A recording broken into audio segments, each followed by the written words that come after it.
Dear students, a very pleasant morning. Once again, welcome back to the 9th standard biology class. Today's biology session for 9th standard is presenting by Mrs. A. Chitra, Department of Biology from Nellanadar Metric High Secondary School. This session is again the continuation of unit number 22, World of Microbes. In the previous session, we have learnt about waterborne diseases caused by virus such as polio, hepatitis and acute diarrhea. Today, we are going to learn about waterborne diseases caused by bacteria. Waterborne diseases caused by bacteria we are going to discuss now. The most common waterborne diseases are cholera and typhoid. Here, their causative microorganisms, symptoms of these diseases and preventive measures are given here. Let us see now one by one. The first one is the cholera. Cholera is caused by Vibrio cholerae. The bacteria name is called Vibrio cholerae. Cholera is also known as acute diarrheal disease. It causes diarrhea, that is loose motion, very severe prolonged loose motion, that is why it's called acute diarrheal disease. It is caused by a bacteria called Vibrio cholerae. Here you can see the picture of Vibrio cholerae.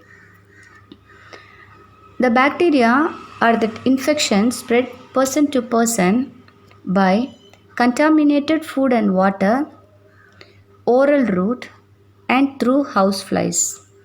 We know that already contaminated food and water in the previous class itself. The food contaminated with germs and water contamination. Okay, a oral route means you know that through mouth and even through the houseflies. We know that houseflies will sit somewhere outside and again they will come and sit on our food. So they will transmit the germs. So the cholera disease spreads through contaminated food and water, oral route and by houseflies.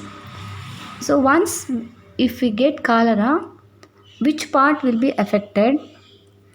Because it enters through the oral route, that is mouth, it affects the intestinal tract. Okay, we know that intestine, the large intestine as well as the small intestine, the intestinal part will be affected. Once the intestinal part is affected, it leads lot of digestive problem and digestive problem. So it causes the following symptoms: acute diarrhea, vomiting, muscular cramps, nausea and dehydration. Okay, you know already acute diarrhea means that is loose motion, that is watery motion with mucus.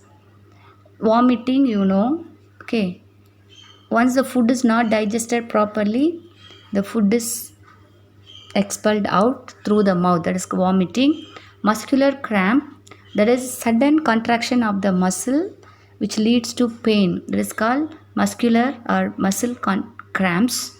Nausea, that is vomiting sensation, feel to vomit. Through these processes we are losing lot of water during vomiting or diarrhea. Our body leads to dehydration. You know that dehydration means loss of water. Okay, so how can we prevent? Okay, so mainly it is caused by the houseflies and contaminated food and water. So we should maintain the proper hygienic sanitary conditions. Okay, then once this disease affects, we lose lot of water. That is why we have to intake more oral rehydration solution. So the preventive measure is the maintaining proper sanitary condition, and control measure is the intake of oral rehydration solution because it compensates the water loss. Okay, oral rehydration solution is the mixture of salt and water in salt, sugar and water. Okay, Now the second disease is the typhoid.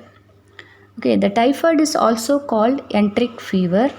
It is caused by another bacteria called Salmonella typhi. It is also a bacterial disease, waterborne disease. Disease name is called typhoid. The bacteria or the causative organism name is called Salmonella typhi. It is also transmitted from person to person by contaminated food and water. Here, contaminated food and water and through houseflies. Here you can see the picture: contaminated food, water, and through houseflies, because a housefly is a carrier of the germs. Again, it will affect the small intestine. Once, if any people is affected by typhoid, means their small intestine will be affected. Okay, it causes high fever, weakness, abdominal pain, headache, loss of appetite, rashes on the chest.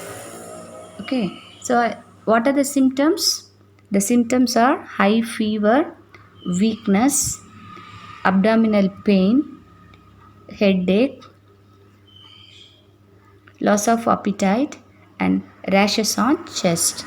Okay, how can we prevent? Again, following the proper sanitary measures. Okay, and then treatment with antibiotic drugs. So the preventive and control measures are the preventing contamination of food by flies, because it is spread by flies. That's why we have to prevent the contamination of food by flies and dust, and improvement of basic sanitation and treatment with antibiotic drugs. Here you can see, if any food, means it should be covered, then the flies will not sit and then dust will not affect, and improvement of basic sanitation. Okay, so in the closed toilets we have to pass the motion. The open toilet facilities should be avoided. Then treatment with antibiotic drugs. Once we are affected by typhoid, we have to consult with the doctor and we have to take the antibiotic drug. Till now, we have discussed waterborne diseases caused by bacteria. The two diseases we discussed, cholera and typhoid, their causative organism, mode of transmission, the tissue or organ affected, symptoms of cholera and typhoid, as well as preventive measures and control. Okay, thank you.